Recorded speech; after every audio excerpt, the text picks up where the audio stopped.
What's up, guys? Jake Miller here, and I'm hanging with Gallo, the guy you know.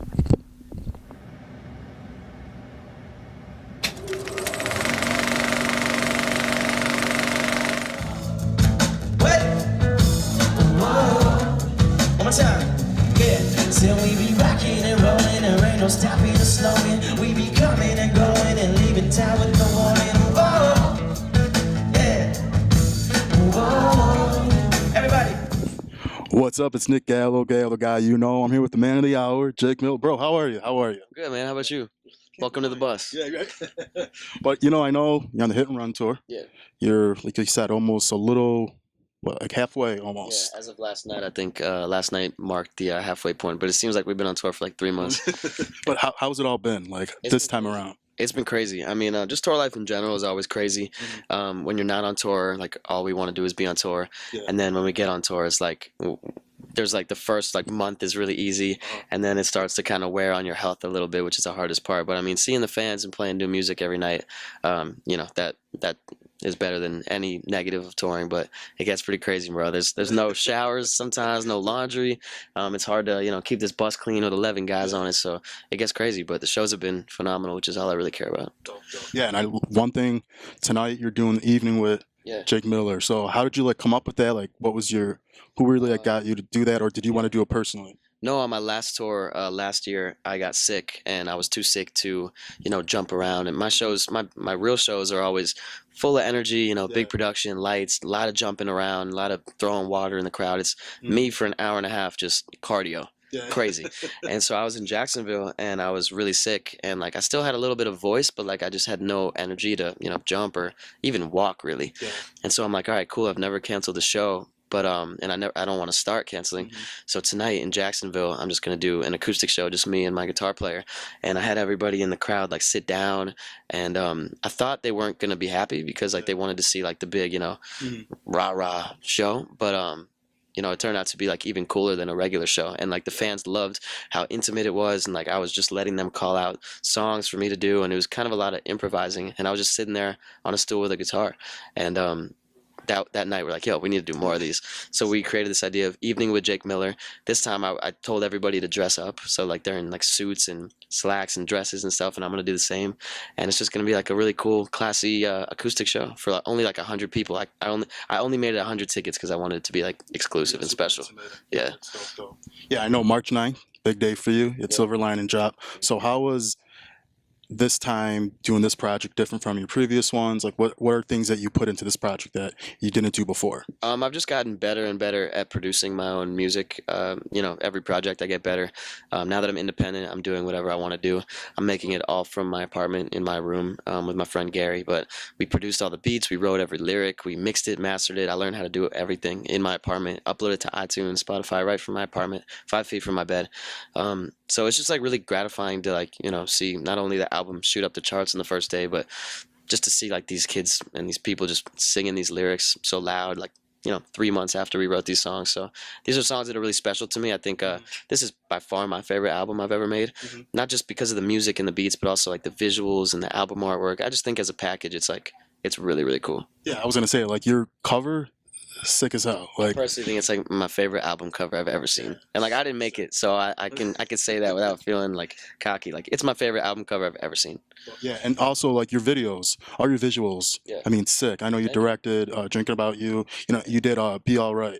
So how was that, like, being donating to the Children's Hospital in Los Angeles? How was that whole process? Everything. It's all about just giving back and bringing it from the start of this. This is the whole point is just bringing people joy through my music. I started off when I was 18, right at the beginning, making songs about suicide awareness or anti-bullying, just really positive storytelling type songs, and that hasn't really left me. I was with a label for a while, so there's a part of me who I was in so many studio sessions with a mindset of making like mainstream radio songs. So I still have that part of me in one half of me, and the other half is like, all right, keep that Jake Miller positive, inspiring type message in all these songs. And so I just kind of like to try to combine the two sides and just make music that's going to really help people. And that's why we went to the hospital, just because we wanted to bring joy to these kids' days and just take them out of their reality for an hour or two. And we had a dance party. I was playing music for them. It was so epic. So it was And, I know you've collabed with a lot of people so far, but who's still one person like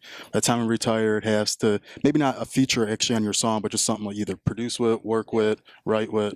Um, that's a good question. I mean, everybody always asks me who I want to feature, and like for some reason, like that's just never been a thing to me. I've never really cared too much about having features or working with. I mean, obviously there's a bunch of producers that I really respect, like Pharrell or Timbaland, like people like that I would love to get in with and work just because they're geniuses, and Kanye, people like that. But like in terms of like people that I actually need on my record, it's all about timing for me. It's like I would never want anybody featured on my stuff like as a favor. I would want to get to the point where I'm, at a certain level in my career where everybody wants to have a Jake Miller feature.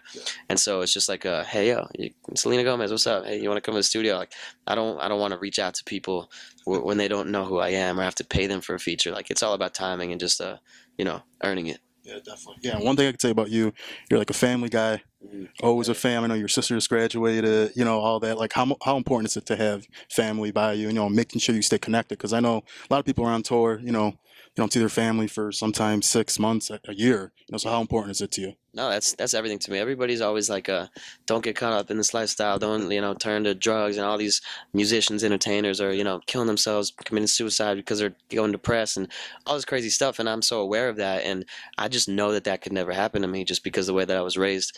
I was raised in like the most amazing little like safe, city, and I was we called it the bubble because Weston, the city I grew up in, was like literally like a safe little like a safe haven, like a bubble, and like everybody knew everybody. Everybody had gated fences, green grass. Like I was super super lucky to grow up the way that I did, but my family and my friends, like that's everything. Like they kept me grounded, and even when I started making music and getting a little bit of buzz and notoriety, like they kept me humble, they kept me grounded, and that's just what they'll do forever.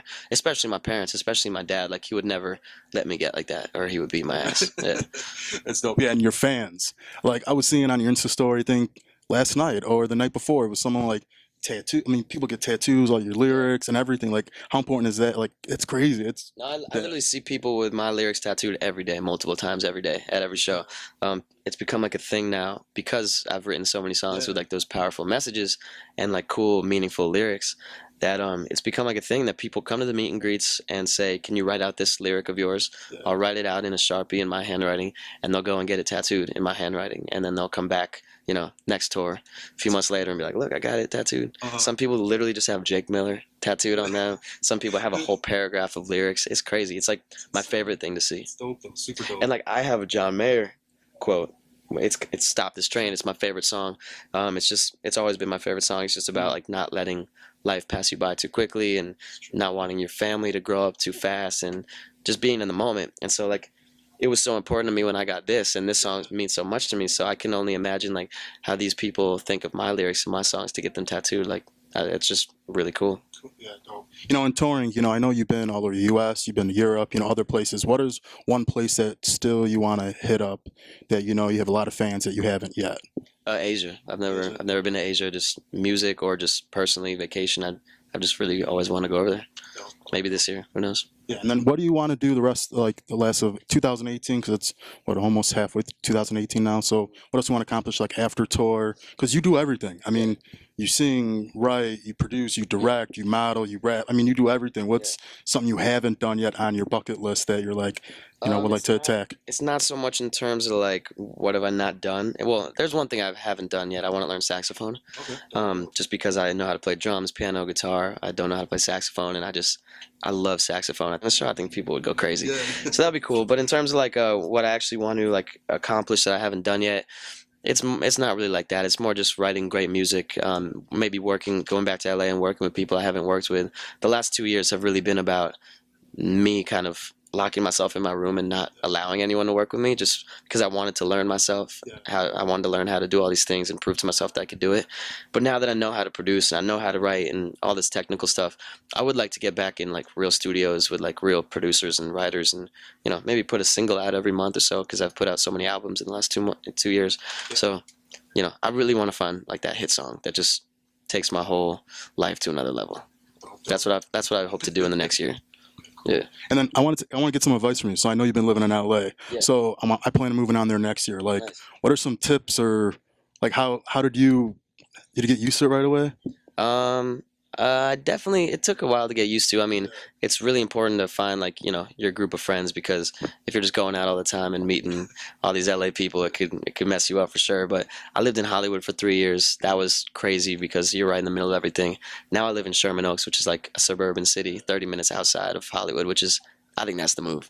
It's quiet and it's cool, but like you're still close enough to Hollywood where you can just take like a 20-minute Uber. So, yeah, my advice would just be move to like the Valley. Okay. Yeah, not Hollywood.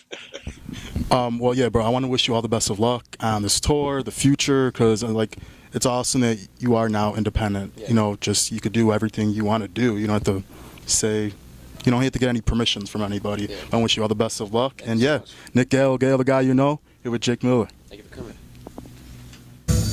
Whoa, everybody, let's hit the ground running, running, running.